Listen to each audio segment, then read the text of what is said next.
ఆరోగ్యం, ఆత్మవిశ్వాసం అనూస్తో సాధ్యం. ట్రాన్స్ఫర్మేషన్ సర్వీసెస్ పైన ఫ్లాట్ 50% డిస్కౌంట్. అనూస్ సిన్స్ 1982.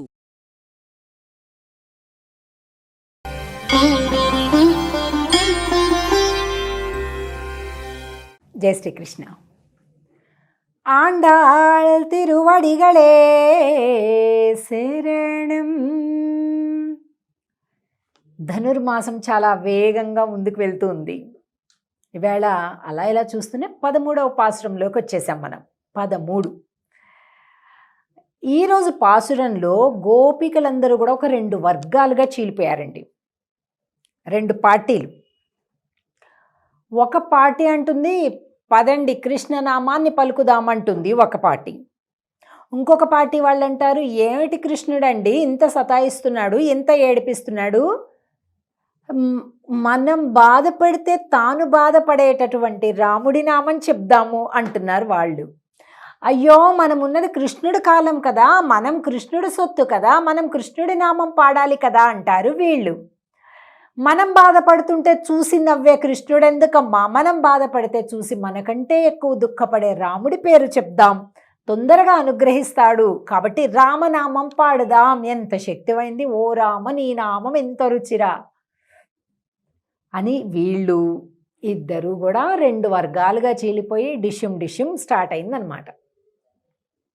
అంతలో ఒక వృద్ధ గోపిక, అనుభవం కలిగినటువంటి ఒక గోపిక వచ్చి అయ్యయ్యో ఎంత పిచ్చివాళ్ళర్రా మీరు, రాముడేమిటి కృష్ణుడేమిటి ఇద్దరు కూడా ఒకటే, అది ఆ కాలంలో రాముడి అవతారం, ఇది ఈ కాలంలో కృష్ణుడి అవతారం, వద్దమ్మా వచ్చేయండి అని అంటూ ఇద్దరికి కూడా కాస్త సంధి కుదిర్చిందనమాట. కొట్లాడుకోకండి అంటే మరి ఇప్పుడు ఏం చేయాలి, మేము రాముడి పేరే చెప్తాం అని, మేము కృష్ణుడి పేరే చెప్తాం అని వీళ్ళిద్దరు.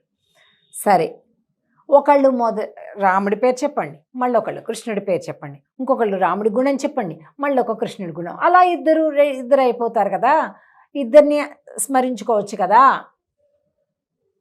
అని చెప్తుంది. సరే అన్నారు. ఇద్దరు కూడా రాజీకి వచ్చారు. కొద్దిగా ఫాస్ట్గా ఉండేది ఎవరండి, కృష్ణుడి పార్టీ వాళ్ళు. ముందైతే మేమే చెప్తాం, ఎందుకంటే ఇప్పుడున్నది స్వామి కదా, ఈ కాలం కదా, కాబట్టి మేమే ముందు చెప్తాం. అలాగే చెప్పమ్మా. కాస్త మాట వింటారు కదా రాముడి పార్టీ వాళ్ళు కూడా నిదానంగా. కాబట్టి ప్రారంభించారు ఈ పాసురంలో అటు కృష్ణుడి నామం ఇటు రాముడి నామం.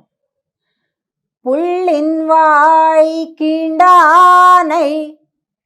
మా స్వామి ఏం చేశాడో తెలుసా, బకాసురుడు, బకము కొంగ ఆకారంలో వచ్చినటువంటి ఒక్క రాక్షసుని సంహరించడానికి ఎంత పరాక్రమం తెలుసా. ఆయన ఆ బకము యొక్క పై పెదవి కింద పెదవి ఇట్లా ముక్కులాగా వచ్చిందని రెండింటిని కలిపి ఇలా చీల్చేశాడు మా స్వామి.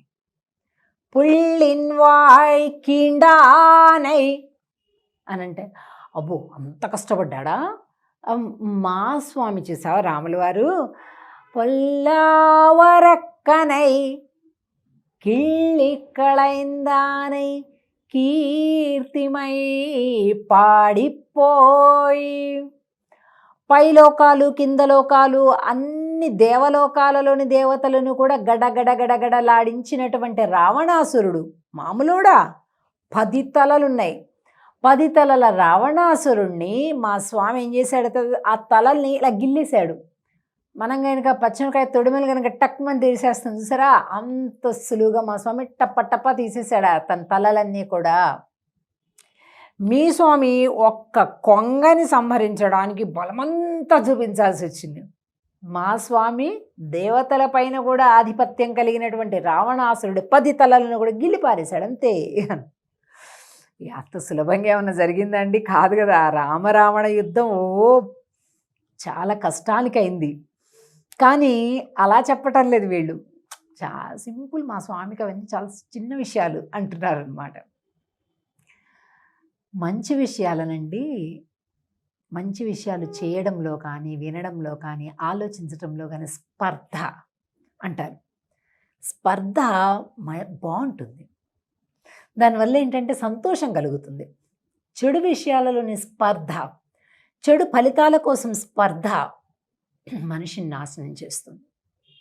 మంచి విషయాల కోసం స్పర్ధ బాగు చేస్తుంది కదండి. అందుకే స్పర్ధయా వర్ధతే విద్య అంటారు. స్పర్ధ వల్ల విద్య పెరుగుతుంది, జ్ఞానం పెరుగుతుంది. But it should be healthy competition. మనం ఇంకా బాగా చేయాలి, పక్కవాడిని పాడు చేయాలి అని కాకుండా మనం ఇంకా బాగా ఎలా చేయగలం అని ఆలోచించాలి. ఎప్పుడైనా జీవితంలోని ఆనందానికి మొదటి మెట్టు పక్కవాడితో పోల్చుకోకపోవడం. మనకేం పనండి? నీ దేహం నీది, నీ కడుపు నీది, నీ కళ్ళు నీవి, నీ ఆరోగ్యం నీది, నీ రుచి నీది, నీ ఇష్టం నీది. దానికి పొదస్తుమానం వాళ్ళ ఇల్లు బాగుంది, వీళ్ళ ఇంటీరియర్స్ బాగున్నాయి, వాళ్ళ జ్యువెలరీ బాగుంది, వాళ్ళ కారు బాగుంది, అది ఎండ్లెస్. అలాగా అంతం అనేటటువంటి లేనటువంటి వాటిని మనం పోల్చుకోవటం, బాధపడడం, ఇదంతా కూడా శుద్ధ దండగైనటువంటి విషయం అన్నమాట. కాబట్టి వీళ్ళ యొక్క స్పర్ధ ఇప్పుడు ఏదైతే ఉందో ఇది మంచి విషయంలో. నువ్వు స్వామి యొక్క ఒక గుణం చెప్తావా, నేను 2 గుణాలు చెప్తా, నువ్వు 3 చెప్తావా, నేను 4 చెప్తా, అలా ఉందన్నమాట. కాబట్టి మనకు కూడా వినడానికి, అన్వయించడానికి చాలా బాగుంటుందన్నమాట. పుళ్ళిన్ వాయ్ కిండానై பொல்லாவரக்கனை கிள்ளி களைந்தானை கீர்த்திமை பாடிப்போய் பிள்ளைகளெல்லாரும் பாவை களம் புக்கார் வெள்ளியழுந்து வியாஷ முரங்கித்து புள்ளும் சிலும்பினகான் போதரி கண்ணினாய் குள்ள குளிர குடைந்து நீராடாதே பள்ளி கிடத்தியோ பாவாய் நீ நன்னாளால் கள்ளம் தவிர்ந்து கலந்து ஏலோரெம்பாவாய்.